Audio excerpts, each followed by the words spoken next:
ಮಾನ್ಯ ಮುಖ್ಯಮಂತ್ರಿ ಸಿದ್ದರಾಮಯ್ಯ ಅವರು ಹೇಳ್ತಿರ್ತಾರೆ, ಭಾಷಣ ಮಾಡ್ತಿರ್ತಾರೆ, ಏಯ್ ಯಾರು ಅಲ್ಲಿ ಎಲ್ಲೇ ಹೋದ್ರು ಕನ್ನಡ ಮಾತಾಡಿ ಅಂತ.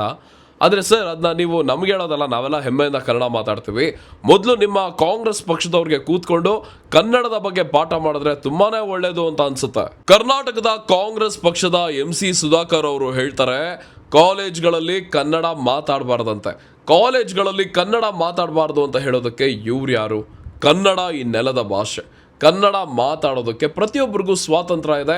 ಇದು ನಮ್ಮ ಹಕ್ಕು. ಮತ್ತೆ ಕನ್ನಡ ಮಾತಾಡಿದ್ರೇ ಕನ್ನಡ ಉಳಿಯೋದು. ಈಗ ಕರ್ನಾಟಕದಲ್ಲಿರೋ ಕಾಲೇಜ್ಗಳಲ್ಲಿ ಬೇರೆ ರಾಜ್ಯದ ಸ್ಟಾಫ್ಗಳನ್ನ ಕರ್ಕೊಂಡು ಬಂದು ಮತ್ತೆ ಬೇರೆ ರಾಜ್ಯದಿಂದ ಬಂದಿರೋ ಸ್ಟೂಡೆಂಟ್ಗಳಿಗೆ ಪಾಪ ಕನ್ನಡ ಕಲಿಯೋದು ಕಷ್ಟ ಆಗ್ತಿದೆ ಅನ್ಸುತ್ತೆ.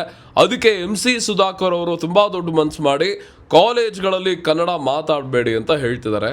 ಕನ್ನಡಿಗರನ್ನ ಬಿಟ್ಟು ಉಳಿದ ಎಲ್ಲರನ್ನೂ ಓಲೈಕೆ ಮಾಡೋದು ಕಾಂಗ್ರೆಸ್ ಪಕ್ಷದವ್ರಿಗೆ ಏನಾದ್ರೂ ಹೊಸ ವಿಷಯನ? ಇವತ್ತು ಕನ್ನಡದ ಎಷ್ಟೋ ತಂದೆ ತಾಯಂದರಿಗೆ ಮತ್ತೆ ಎಷ್ಟೋ ಕನ್ನಡದ ಮಕ್ಕಳಿಗೆ ಕನ್ನಡದ ಮೇಲೆ ಏನಕ್ಕೆ ಕೀಳರಿಮೆ ಬರ್ತಿದೆ ಅಂದ್ರೆ ಈ ವ್ಯವಸ್ಥೆ. ಇದೇ ಕಾರಣ.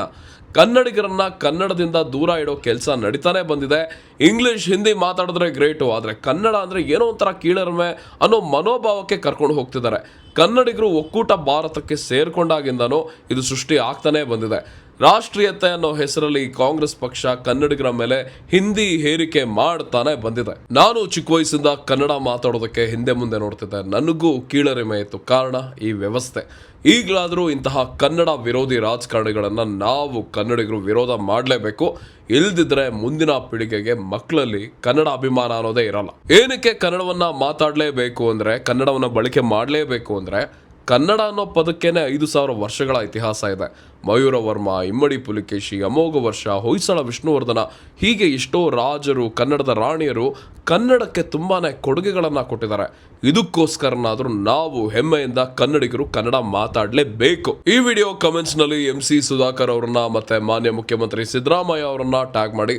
ಈ ಕೂಡಲೇ ನಿಮ್ಮ ಮಾತುಗಳನ್ನ ವಾಪಸ್ ತಗೊಳ್ಳಿ. MC ಸುಧಾಕರ್ ಅವರೇ, ಕನ್ನಡಿಗರಿಗೆ ಕ್ಷಮೆ ಯಾಚನೆ ಮಾಡಿ ಅಂತ ತಿಳಿಸಿ.